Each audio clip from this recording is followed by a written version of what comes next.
Je m'appelle Alix Villaert et je travaille aux éditions Albin Michel actuellement, où je suis responsable quasi exclusivement du livre illustré, c'est-à-dire de la jeunesse et du beau livre. Ce qui veut dire que je fabrique uniquement du livre couleur.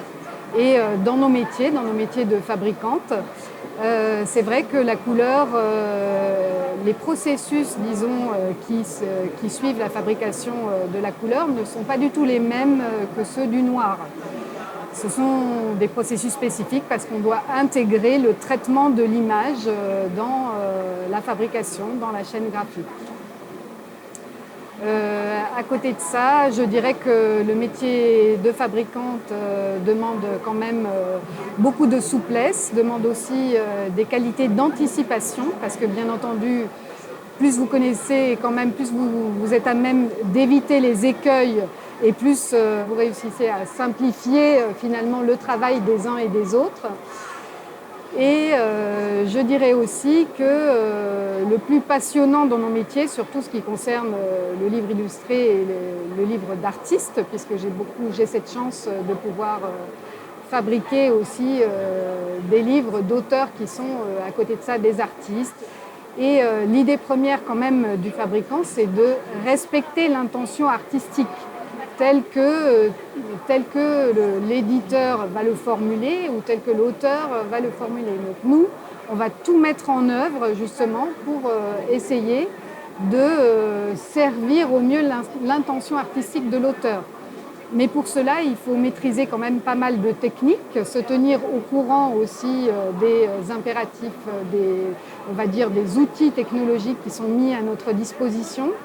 Et il faut anticiper et beaucoup travailler ce qu'on appelle le pré-presse, parce que dans nos métiers, justement, dans la chaîne graphique, il y a vraiment deux parties. La partie pré-presse et la partie print, on dit aujourd'hui la partie print, le fait d'imprimer.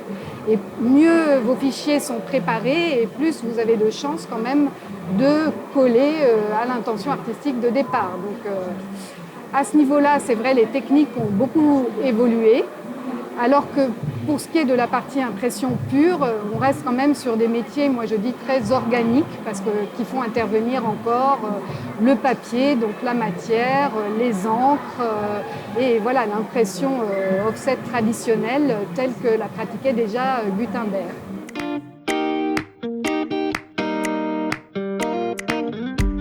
L'apparition du numérique a quand même bouleversé aussi les marchés de l'édition. Mais en ce qui concerne le livre couleur, développer un projet numérique, c'est quelque chose de très coûteux.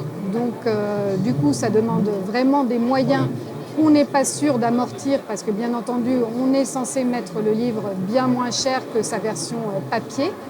Et on est aussi obligé de s'éloigner vraiment de la version papier, de repenser complètement le projet du fait qu'on ne peut plus, comme on le fait dans un livre, tourner les pages. Moi, j'insiste toujours beaucoup sur cet aspect-là aussi. Dans le livre papier, il y a un côté adéquation entre forme et contenu, particulièrement pour les livres objets.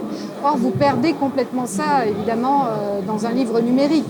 C'est autre chose qu'il faut inventer. C'est justement trouver une autre dimension signifiante. Vraiment développer un projet numérique, c'est très ambitieux. C'est-à-dire on ne peut pas se permettre de se caler sur le livre papier existant parce que, bien entendu, cela demande quand même une vraie création. Il faut réfléchir à un nouveau projet. Qu'est-ce qu'on va intégrer dans le projet? Est-ce qu'on va intégrer des petites vidéos? Est-ce qu'on va intégrer de l'audio?